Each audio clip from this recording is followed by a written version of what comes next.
Yeah, Dinesh has been writing about race since he was in college, where we were not classmates, but we were in college together and worked on the Dartmouth Review together all those years ago. But Dinesh, really, it's all a college campus now, right? I mean, doesn't it feel like we're living on a college campus, but it's actually the Democrat debates?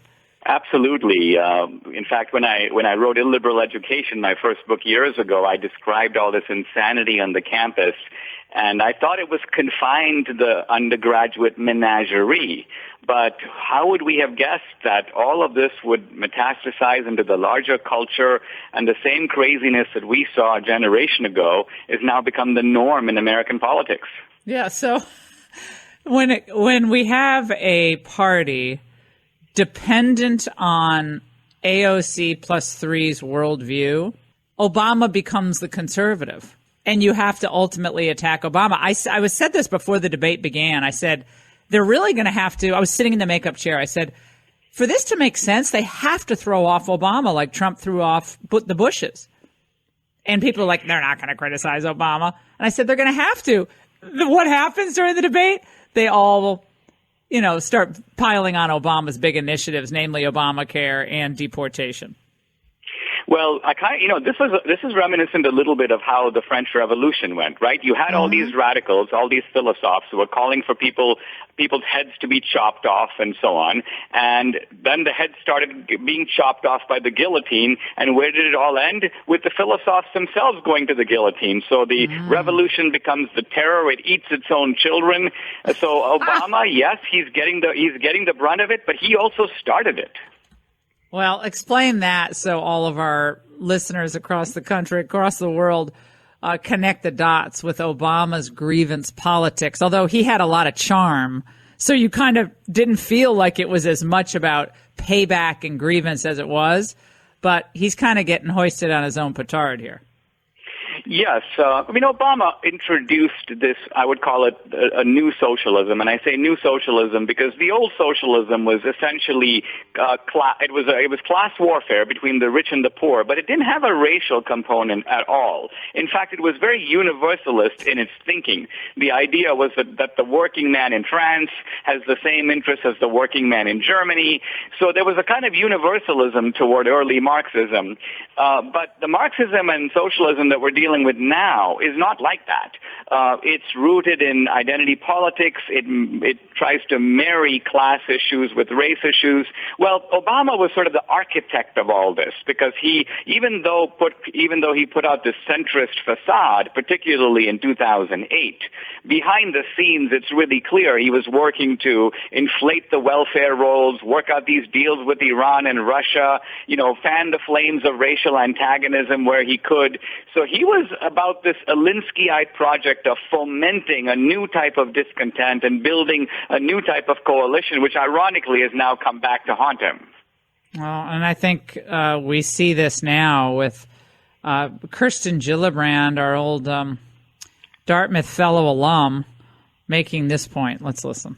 I don't believe that it's the responsibility of Corey and Kamala to be the only voice that takes on these issues of institutional racism, systemic racism in our country. I think as a white woman of privilege, it is also my responsibility to lift up those voices that aren't being listened to.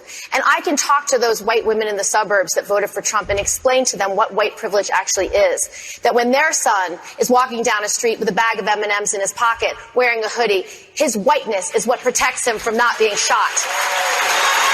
I mean, Dinesh, this is the worst sort of pandering. Mark Penn, he wrote a piece today for The Hill saying this is just the worst sort of pandering.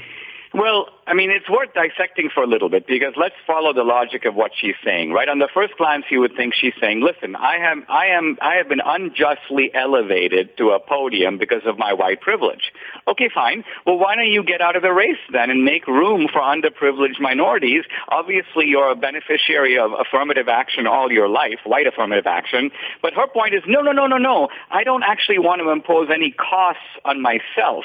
In fact, I'm uniquely positioned to be a missionary to the other evildoers, and the beauty of this is that I can now get all the benefits of my white privilege while imposing the cost on other whites who are not willing to make similar admissions of guilt. So it comes down to Shelby Steele's white guilt that is now supposed to be I think willingly and gladly adopted by all the rest of us. And to expiate yourself of this guilt, you have to constantly prostrate yourself to the Al Sharptons of the world. You have to reflexively say you're for reparations. And if you don't, they will and are branding you a racist. I talk to people in work environments, Dinesh, who are afraid to say anything today. They're afraid. So being a leftist provides a certificate of racial immunity. This is what Bill de Blasio claims. This is what Beto claims. This is what Gillibrand claims. It's ultimately a kind of fraud when you think about it, but it's a kind of cunning fraud because it essentially says I'm now in the best position to testify. Having been a prostitute all my life, I'm now in a position to deliver the sermon and lecture people on the evils of prostitution.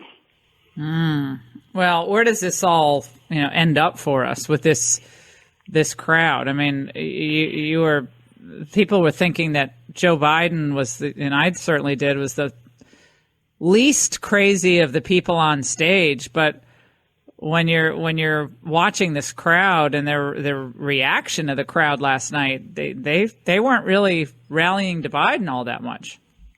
No. I mean, the voices of common sense are actually all coming from people who have 0 to 1%. I mean, Tulsi Gabbard, Hickenlooper. Yeah. Once in a while, a sensible point is made, but those guys aren't going anywhere. I think at the end of the day, it's going to come down to the rank and file Democrat, right? And they're deciding, should we go with Biden in the hope that he may be the best, in fact, the only guy who can even seriously challenge Trump, or do we pick one of the kooks and just go for it? Our guy our gal may end up in flames, but at least we will have gone ultimately with the candidate that fires our passion. I'm not sure which way that's going to end up. This is David Axelrod with Chris Matthews last night. Look, I think the good news for Joe Biden is this was maybe the best he could do. And the bad news is this may be the best he could do. He seemed to be aware he was in a debate, which was a start for him. And I thought he was reciting a lot of stuff. In fact, a lot of times when he got to the end of his time, it was like he ran out of his recitation rather than his thought. I don't think that looked too good. Well, I mean, they're worried about his acuity, his mental agility and acuity, clearly. Here is, I think, where the contrast with Trump becomes almost frightening. I mean, Trump is essentially a guy in his 70s. He's a 75-year-old going on 50, and Biden is a 75-year-old going on 90. So that contrast, I think, will become very apparent, particularly when you put those two men head to head. This is where Biden had a bit of a stumble. Let's listen. If you agree with me, go to Joe 30330 and help me in this fight. Thank you very much. Well. Dear. That's it reminds me of some of our old professors at Dartmouth, Dinesh. That would have made it into the course guide at the Dartmouth Review. Joe Biden, who is old, think he's been running for president since our undergraduate days. Right. And no wonder his brain seems to morph. I mean, recently when he confused Theresa May with Margaret Thatcher, it's like he doesn't really know if it's the 80s or the 21st century anymore. What about Kamala Harris? I mean, they really built her up after that last debate. Oh, Kamala, she's the next Obama. I never saw it with her. I thought she was a phony. She, got a lot of help from Willie Brown. I'm not going to say any more to launch her political career. And she has this way of talking. The way she laughs at everything that's not funny. She laughs through answers, which is so annoying. I enjoyed kind of watching her mannerisms when Tulsi Gabbard was essentially, dissecting her crime record. And just watching her face was kind of an exercise in Freudian psychology. But look, she has only one thing going for her, and that is that she's black and she's a woman. So she represents the kind of confluence of those two currents. And, after Obama, after Hillary, it's almost like Obama was the African-American, Hillary was the woman. Now can we put the two together and get a black woman? And that's pretty much the basis for the Kamala Harris candidacy. Yeah, it doesn't seem like it's The idea of any of these people going up against Trump makes no sense. And then you had Julian Castro, who, of all the annoying people up there, I find him the most annoying. He was Obama's HUD secretary, and he's up there complaining about Baltimore. I'm like, dude, you were the HUD secretary. What the heck did you do? Let's listen. There are a lot of Americans right now that are hurting. The idea that America is doing just fine is wrong. Not only that, this president always likes to take credit, like he did this. We've now had about 105 straight months of positive job growth, the longest streak in American history. Over 80 months of that was due to President Barack Obama. Thank you, Barack Obama. Okay, so it's not a good economy. Just new manufacturing numbers just out for July were phenomenal. Not a good economy, but if it is, it's Obama. Oh, come on. Yeah, no, I think, this is turning out to be great for Trump. I mean, I'm sure he's just eating the popcorn and relishing the way this is turning out. For the left, it's a real nightmare, because if they can beat Trump next year, they will portray the last 4 years as an unfortunate blip in the nation's history. But for them to have go after Trump for 4 years straight, the media, and then the American people affirm Trump once more, I mean, nothing could be a tighter slap on the face.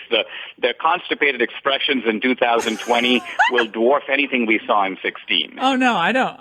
I'm actually worried about the mental health of, not to say that it seems all that great now, but of all these people on television. I mean, they just have to go into another line of work. I mean, I think being a liberal pundit means never having to say you're sorry, and being a Trump resistor means never having to say you're sorry. You just keep getting hired for these contracts, but like these people are never right about anything. I mean, they never seem to get it right.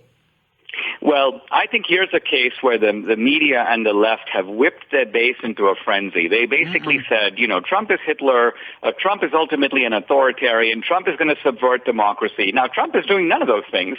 He's a president in the normal mode. Yeah, he's outspoken, but the truth of it is the normal functioning of American democracy goes on, and that is manifestly obvious to every American who has two eyes to see.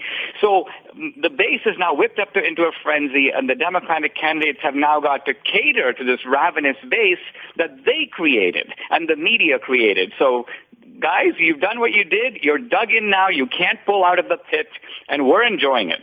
Yeah, completely. Here's Joe Scarborough freaking out today. I'm so confused. You have Barack Obama, people trashing Obamacare, and the sport of it is Republican talking points. And then they're trashing his immigration policies, which Donald Trump and the Republicans attacked and used to elect Donald Trump.